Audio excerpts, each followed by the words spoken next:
What is up, guys? Mad Dog here for Dark Mount Gaming with another Destiny weapon review. Today we are going to be doing the Manannan? Is that how you say it? The Manannan? The Manana? The Manannan? Alright, whatever, however you say it. The Manannan SR4 Scout Rifle. This is a 200 RPM scout rifle, so it fits into the same archetype as the Mida multi-tool, and it has a magazine of 15 rounds. Its intrinsic perk is lightweight frame, superb handling, move faster with this weapon equipped. Its first sight is the Candle PS. It's very similar to what was found on the Chaos Dogma in Destiny 1. It's a Manannan post sight, short zoom, greatly increases handling speed, slightly increases range. Then you have the Impulse MS3 scope, Manannan ocular technology, long zoom, increases range, decreases handling speed. I like the Candle PS personally. Then we have Alloy magazine, faster reloads when this magazine is empty. Or steady rounds. The magazine is optimized for recoil control, greatly increases stability, slightly decreases range. We are going with steady rounds on this one.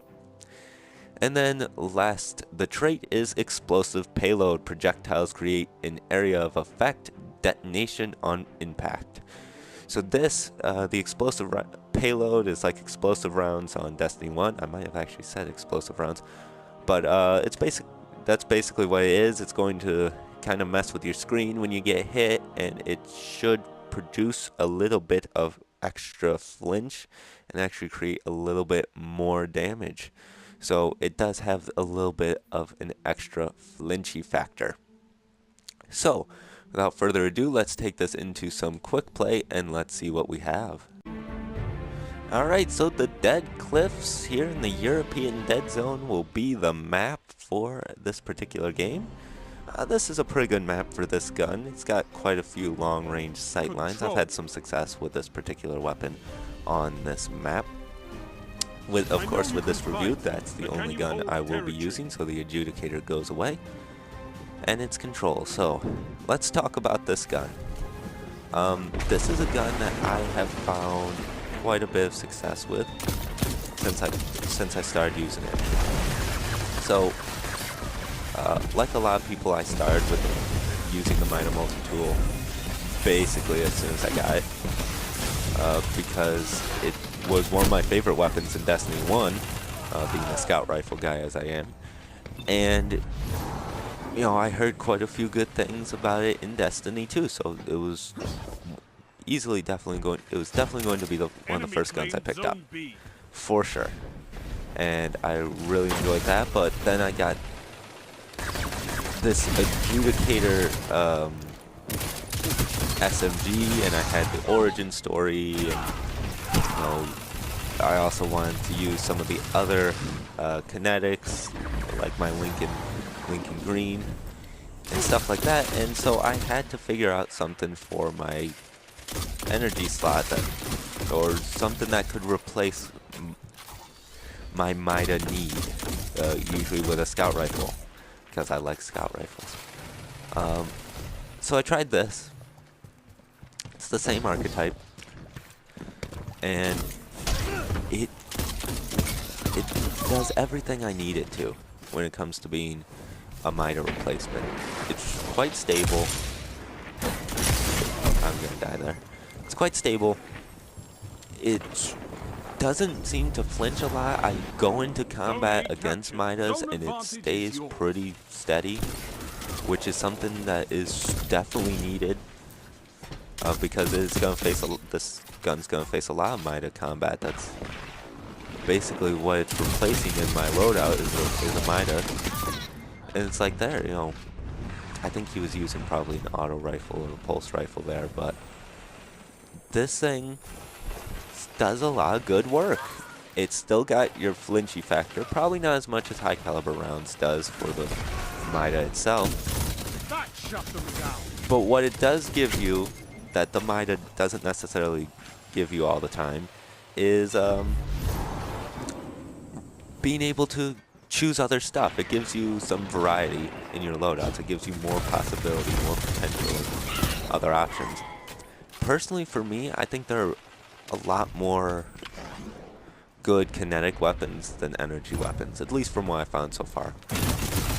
And I know you only need like one good energy weapon and one good kinetic weapon, but you know, sometimes I think you need more. I think having variety is very important. Gains the lead. 5 minutes. Plenty of time Being to able fight. to switch to something different if something isn't working, I think is very important.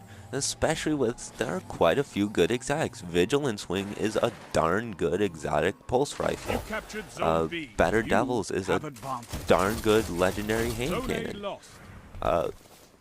There's so, an Adjudicator maybe is the best SMG that at least I've seen so far.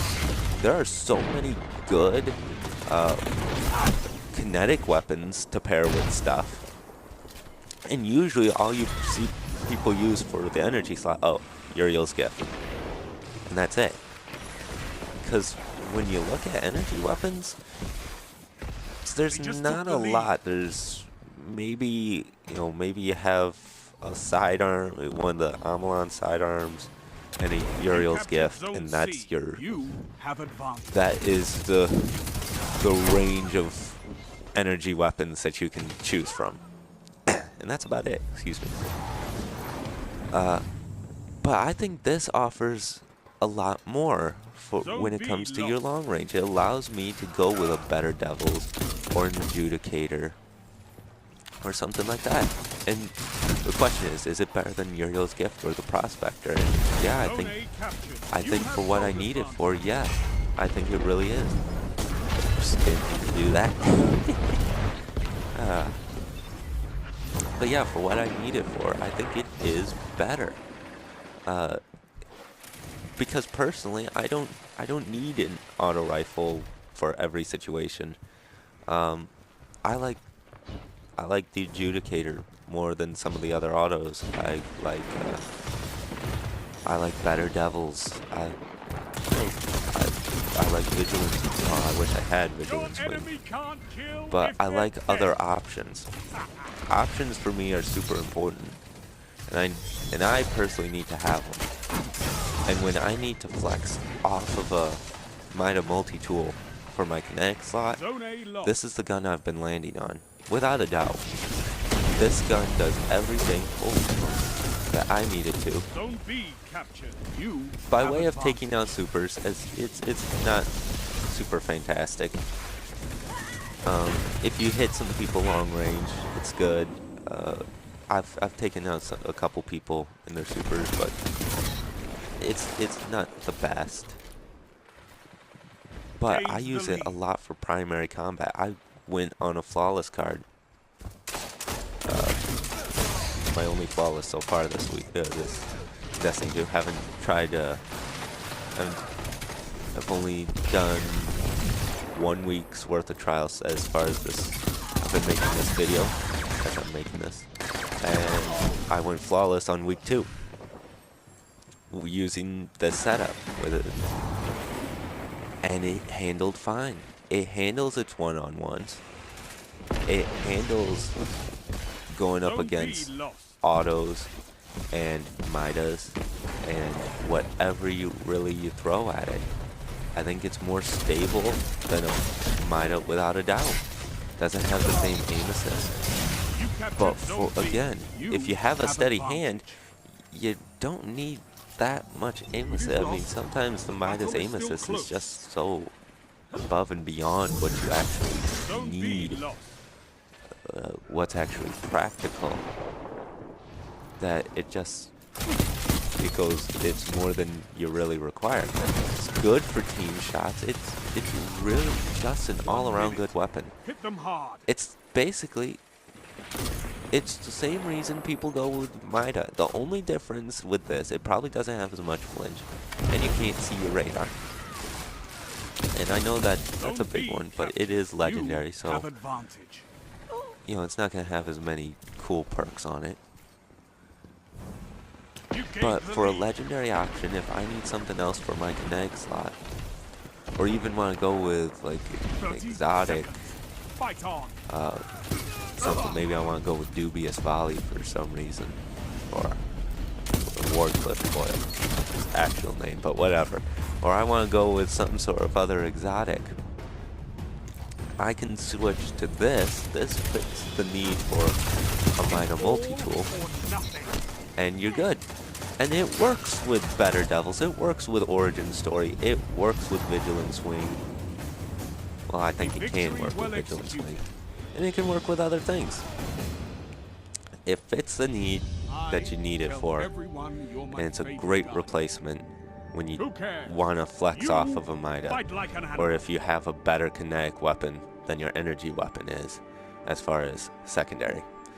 So, that's my review of this weapon. I hope you enjoyed, and I hope you tune in next time. We're going to be doing more weapon reviews and more setup reviews and a whole bunch of more stuff coming to the channel, so keep tuned. Don't forget to join the Dark Mount community by subscribing down below. And check out our Twitch channel. Thanks so much for watching. We'll see you next time.